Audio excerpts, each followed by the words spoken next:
Hey music junkies, Professor of Rock, always here to celebrate the greatest artists and the greatest songs of all time.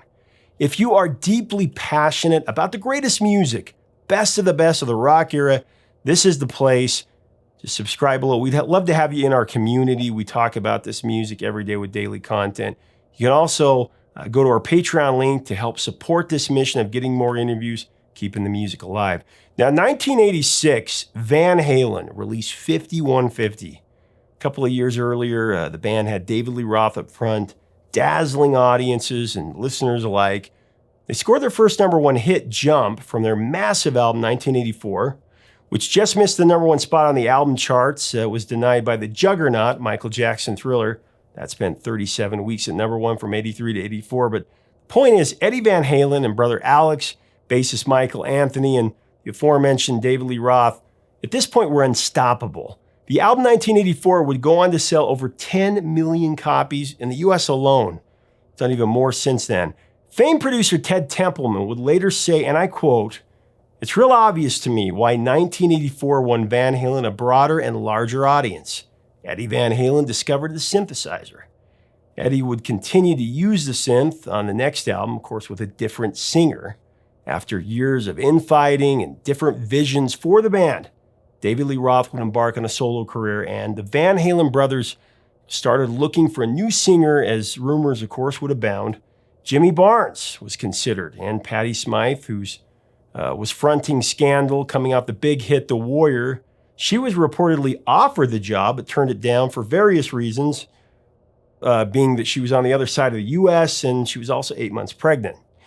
Other reports suggested that executives at Warner wanted the band to discontinue using the Van Halen name, which, of course, Eddie was not going to go for.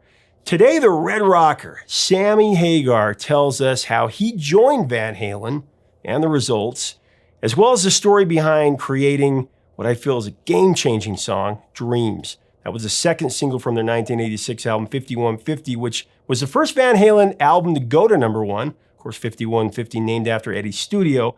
It sold 1 million copies in its first week. Think about that for a second. In the last few years, there have been a couple of artists or albums, period, that have sold 1 million copies over an entire year. Now, when I was 10 years old, I bought this cassette with my hard-earned money, my allowance. I was enamored by songs like Dreams and Love Walks In, The Best of Both Worlds. Title track. I love both versions of Van Halen, of course, but the Hagar era was more in my wheelhouse just because I grew up on it. I mean, sure, I love 1984, but 5150 and OU812 and For Unlawful Carnal Knowledge, those were albums of my coming of age year. So many memories tied to them. Anyway, when I interviewed Sammy, it was one of the first interviews I ever did, and I admit I was freaking out a little bit. I think that 10-year-old inside of me was like pulling a Wayne's World. Not worthy. We're not worthy! We're not worthy! I actually brought this original cassette when I did the interview, and see right here, Sammy signed it with a gold Sharpie. He's just such a great guy. He actually offered that. Dreams is a song that still knocks me out. For me, it creates that same energy in my soul that Eye of the Tiger does, or Don't Stop Believin'. So here is the story of how that classic happened and how Sammy and Eddie connected. From the rocker himself, the Red Rocker. I also want to tell you real quick before we go there about our sponsors, Any Eyewear. I got 5 pairs of these things. They're all I wear. You can choose your own, design your own. You just put in your prescription online, and they deliver them right to your door. Here is Sammy. Let's talk about when you came into Van Halen, because Neil actually told me last week that he's like, you need to ask Sammy about this because he always tells a story about the mechanic, but I had something to do with that too. Okay, Neil. I don't remember Neil having anything to do with it, but yeah, the mechanic, Claudio Zampoli, who, he was working on Eddie's Lamborghinis, working on my Ferraris. Dave quits. Eddie sees my car in his showroom there because I was on tour doing the VOA tour, just coming home from the VOA tour. And my car was there. And who's that? That's Sammy. You should get him in the band. That simple. Eddie said, do you have his phone number? He goes, yeah. Eddie called me from the shop. So Neil got in there somewhere.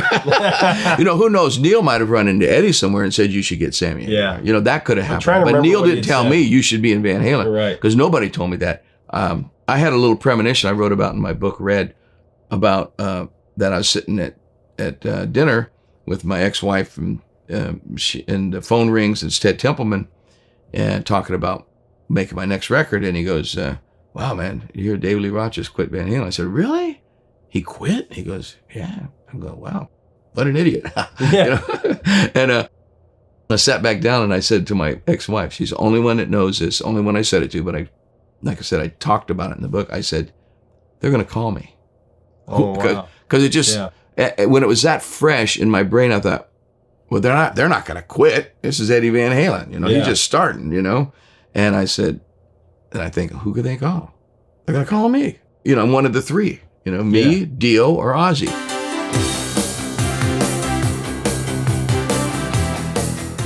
There are songs, in my opinion, that are game changers. They are paradigm shifts. They change the way that you look at the world. Dreams was that song, and you've written a few of those. Let's talk about 5150 and Dreams. What I brought to Van Halen was just who and what I am. Not an accident. It wasn't contrived. It was Sammy Hagar, who and what I was at that moment, but very inspired by Eddie Van Halen's musicianship. He inspired me to write songs like Dreams, and later on like Right Now, and When It's Love, and Love Walks In. To me, goosebump sons. Look at it. Talking about best of both worlds. My lyrics at that time is what was happening was I just left a biggest tour of my life. I made the most money I'd ever made in my life, and I was struggled so long and had been so poor as a kid growing up that I finally wanted to bathe in it.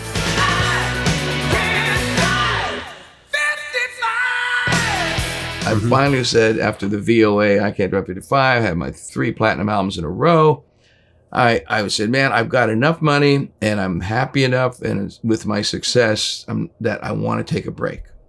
Shaved my head, not shaved, but, cut my hair really short. Hadn't done that forever, since 77.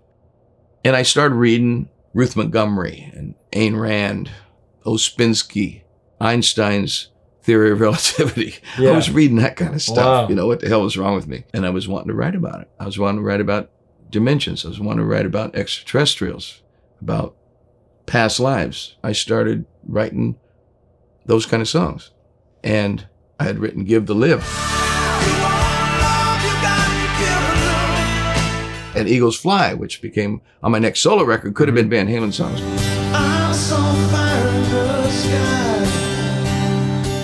That's the direction I was wanting to go. And then Eddie comes with this beautiful music. And, we both looked at each other like, without what is understood need not be discussed. When we looked at each other in the eye, it was like, hey, man, you inspire me. You inspire me. And it was like, well, let's take this somewhere.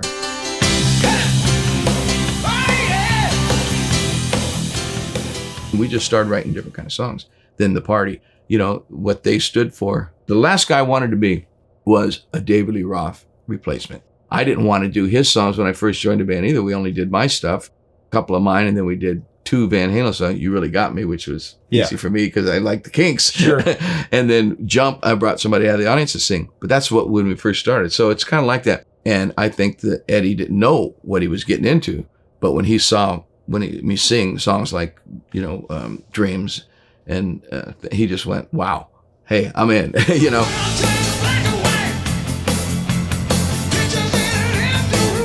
And it was really magical. And, to go to a negative, it's so tragic the way that band ended after 9 years, because we had the most love and respect for each other, right, as I've ever had with any human being, whether it be male or female. It was just pure love and respect. And the funny thing about that whole thing and that catalog and that song and Dreams, people try to license those songs more than any. I Can't Drive 55 is the #1 licensing song of my whole career. Everyone, every day I just either sign off or say no. It's either yes or no, a new request. But Right Now and Dreams is the same thing, but those guys won't do it because they don't want to exploit me. They want to exploit, whatever they're doing. And, right. And it drives me nuts because it's not about money. It's about the exposure of that song alive. Why would you want to keep that song down, you guys? Let me just say it to Ed now. Wake up. Wake the F up.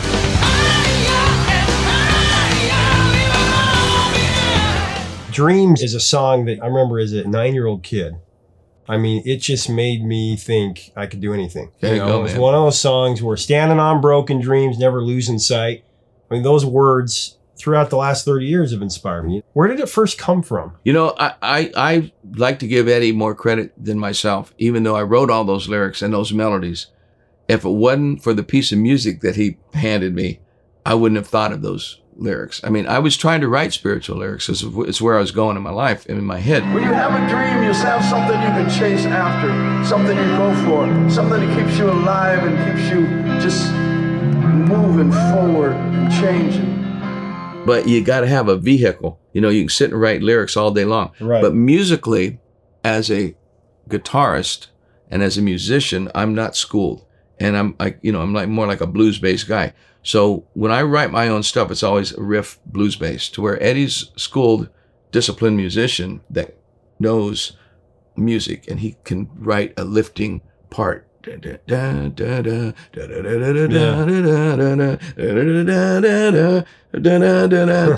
going, woo!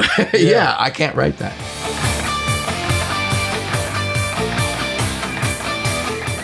And that was the magic of our relationship. And, you know, Eddie doesn't write lyrics and he doesn't sing. What a beautiful marriage. And I was willing, you know, a lot of guys wouldn't be willing to take the guitar and throw it in the corner. Are you kidding me? I don't need to play that thing. You know, we got a guitar player. And that's what made the magical relationship.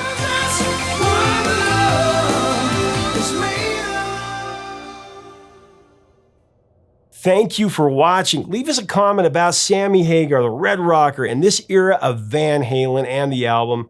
We'll do more Van Halen in the future, including David Lee Roth. But you can get Van Halen merch and their music by hitting our Amazon links below. If you like this content, if it resonates with you, subscribe below. We'd love to have you. You can also go to Patreon to unlock even more content. Help us keep the music alive. Until next time, telling you, 3 chords and the truth, my friends. See you soon and stay safe.